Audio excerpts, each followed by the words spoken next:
गिद्ध ने बताया कि बुढ़ापे में औलाद साथ क्यों छोड़ जाती है। आज का वीडियो बिना स्किप किए सभी को देखना चाहिए, क्योंकि बुढ़ापा तो एक दिन सभी पर आएगा।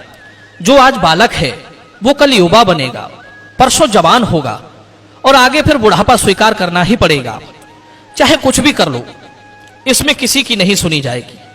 ऐसा नहीं है कि कोई व्यक्ति अधिक धनवान है तो वो कुछ रिश्वत दे देगा तो बुढ़ापा उस पर असर नहीं करेगा। ऐसा नहीं है कि कोई बड़ा बहादुर है, लोग उससे डरते हैं तो बुढ़ापा भी उसके डर से उसके पास नहीं जाएगा।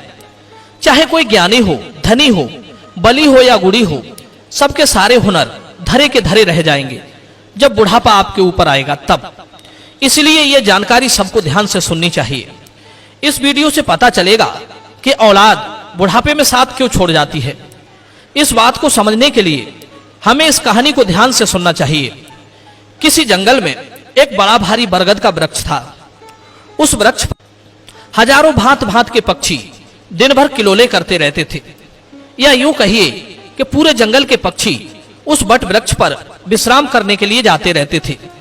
कुछ पक्षियों का तो वो वृक्ष स्थायी निवास स्थल था। उस वृक्ष पर रहकर पक्षी अपार आनंद की अनुभूति प्राप्त करते थे। कहते हैं हम जब किसी स्थान पर या किसी व्यक्ति के साथ एक लंबे समय तक रहते हैं तो हमें उससे मोह हो जाता है। इसी तरह उस वृक्ष पर रहने वाले सभी पक्षियों को उस बट वृक्ष से मोह हो गया था। एक दिन की बात, जंगल में सूखा पड़ गया। कई वर्षों से पानी नहीं बरसा। जंगल के वृक्ष सूख सूख कर मुरझाने लगे। वो बट वृक्ष भी पानी न बरसने के कारण सूखने लगा। समस्त पक्षी धीरे धीरे करके उस वृक्ष को छोड़कर जाने लगे।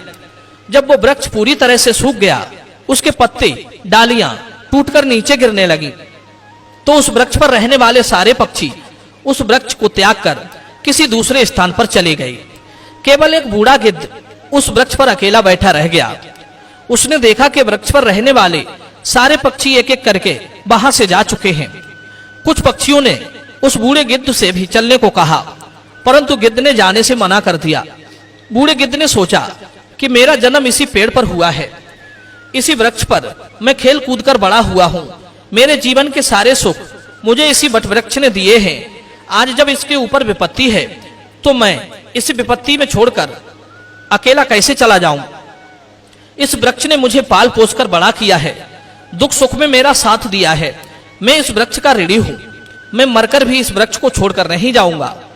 वे लोग बड़े खुदगर्ज होते हैं जो अपने माँ बाप को बुढ़ापे में छोड़कर चले जाते हैं या परदेश में रहकर सुखपूर्वक जीवन यापन करते हैं। घर पर अपने वृद्ध जनों को भूल जाते हैं। ऐसी संतान के लिए धिक्कार है जो अपने माँ बाप के बुढ़ापे का सहारा नहीं बनते। सोचो, जब तुम असहाय थे तब तुम्हारे माँ बाप ने तुम्हारा साथ छोड़ा था क्या? जब तुम बीमार हुए थे तब वे तुम्हें छोड़कर कहीं गए थे क्या? जब तुमने किसी से झगड़ा किया और तुम संकट में पड़ गए थे तो क्या तुम्हारे माँ बाप ने तुम्हें अकेला छोड़ा था? जब उनके मन में किसी अच्छी चीज को खाने की इच्छा उत्पन्न हुई थी तब उन्होंने वो चीज तुम्हें छोड़कर कभी अकेले खाई थी क्या? आज वे बूढ़े हो गए तो तुम्हें उनसे घृणा होने लगी। तुम्हारे लिए उन्होंने इतना किया, तुम उनके लिए इतना भी नहीं कर सकती कि उनके बुढ़ापे की लाठी बन जाओ। दर्शक बंधुओं, बूढ़े गिद्ध ने मरते दम तक वृक्ष का साथ न छोड़ने की कसम खाई। कुछ दिन और बीते तो वो वृक्ष बिल्कुल जर्जर हो गया। उसे दीमक काटने लगी, लेकिन गिद्ध फिर भी उसे छोड़कर नहीं गया। दिन में थोड़ा इधर उधर घूमकर अपना भोजन जुटा लेता था और शाम होने पर उसी सूखे हुए वृक्ष पर आकर बैठ जाता था। इसी तरह से कई रोज बीत गए। जो पक्षी उसे छोड़कर दूसरे स्थान पर चले गए थे, उन्होंने सोचा कि गिद्ध काका अभी भी उसी सूखे वृक्ष पर बैठे रहते हैं, क्यों ना हम सब मिलकर उनके पास चलें और उन्हें समझा बुझाकर अपने पास बुला लाएं। यही सोचकर कुछ पक्षी बूढ़े गिद्ध के पास गए और उन्हें अपने साथ चलने का आग्रह किया। कहने लगे, गिद्ध काका, तुम कहाँ इस सूखे हुए वृक्ष पर बैठे रहते हो? इस वृक्ष का जीवन खत्म हो चुका है। मरे के साथ में मरना कहाँ की समझदारी है? कहते हैं वही जीव का श्रेष्ठ है जिसमें धर्म की हानि ना हो। वही देश श्रेष्ठ है जहाँ कुटुंब का पालन हो सके। ये वृक्ष बिल्कुल जर्जर हो गया है। दीमक इसे रात दिन गलाए जा रही है। किसी दिन हवा के तेज झोंके के साथ ये गिर जाएगा। फिर तुम कहाँ जाओगे? विद्वान लोग कहते हैं कि शत्रु, कर्जा, अग्नि, बीमारी, इन चारों को समय रहते दबा देनी चाहिए। जो इनसे अपना समाधान नहीं करता वो बेमौत मारा जाता है। ठीक इसी प्रकार तुम्हें भी इस वृक्ष को छोड़कर किसी खुशहाल स्थान पर अपना निवास बना लेना चाहिए। मित्रों, समस्त पक्षियों के समझाने पर भी बूढ़ा गिद्ध उस वृक्ष को छोड़ने के लिए तैयार नहीं हुआ। कहने लगा, भाइयों, ये वृक्ष मेरे माँ बाप के समान है। मेरे माता पिता मुझे जन्म देकर इसी वृक्ष पर मुझे छोड़कर चले गए थे। उनके जाने के बाद मैं इसी वृक्ष पर खेलकर बड़ा हुआ हूँ। जीवन के सारे सुख मैंने इसी वृक्ष पर पाए हैं। बचपन से लेकर बुढ़ापे तक का सफर मैंने इसी वृक्ष पर तय किया है। अब इस मुश्किल घड़ी में मैं इसका साथ छोड़कर कैसे चला जाऊं? ये मेरी सबसे बड़ी खुदगर्जी होगी। कहते हैं, भक्त, सेवक और शरणागत जो ये कहता हो कि मैं आपका ही हूं, इन लोगों को संकट पड़ने पर भी नहीं छोड़ना चाहिए। जो इन्हें संकट में छोड़कर जाता है उन्हें बहुत बड़ा पाप लगता है। और जिसने अपना पालन पोषण किया हो, दुख सुख में साथ ना छोड़ा हो, ऐसे माता पिता को छोड़ता है तो वो जघन्य अपराध का भागी होता है। उन संतानों को कभी मनुष्य की योनि में जन्म नहीं मिलता। गिद्ध ने कहा, मैं अपनी मृत्यु तक इसी वृक्ष पर रहूंगा। आप लोग जाइए यहां से। गिद्ध की बात सुनकर सारे पक्षी निराश हो जाते हैं। वे लौटकर वापस चले जाते हैं। कुछ तो कहने लगे, भैया, इस बूढ़े गिद्ध के साथ साथ इसकी बुद्धि भी सटिया गई है, इसलिए उसे हमारा समझाना अच्छा नहीं लगता। अगले दिन कुछ पक्षी उसे फिर समझाने के लिए आए, लेकिन गिद्ध ने जाने से फिर मना कर दिया। इस बार सारे पक्षी लौटकर अपने घर नहीं गए। वे सीधे इंद्र के पास पहुंचे और उन्हें सारी बात बताई कि हे भगवान, हम जिस वन में रहते हैं वहां कई वर्षों से पानी नहीं बरसा है। पूरा जंगल पानी से शून्य है। पेड़ पौधे सब सूख चुके हैं। जंगल के सभी जीव जंतु जंगल छोड़कर दूसरे स्थान पर चले गए हैं। पर दुख की बात यह है कि जिस बरगद पर हम लोग रहते थे उसी बरगद पर एक बूढ़ा गिद्ध भी रहता था। एक बूढ़ा गिद्ध भी रहता है। उसी बरगद पर एक बूढ़ा गिद्ध भी रहता है। हम लोग तो चले आए, पर वो गिद्ध उस बरगद को छोड़कर कहीं नहीं जाना चाहता। वृक्ष सूख कर जर्जर हो चुका है, वो कभी भी गिर सकता है। हम लोग उन्हें समझाने गए थे, पर वो फिर भी उस वृक्ष को छोड़ने के लिए तैयार नहीं हुए। वो कह रहे थे कि मरते दम तक मैं इस वृक्ष का साथ नहीं छोड़ूंगा। इसीलिए हे भगवान, आप स्वयं चलकर उन्हें समझा दीजिए, शायद वो आपका कहना मान जाए।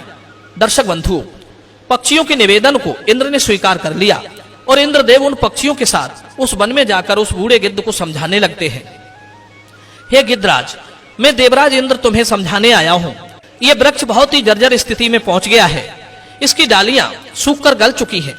इस पर छाया के लिए एक भी सूखा पत्ता नहीं बचा है और आप भी बहुत बूढ़े हो चुके हो।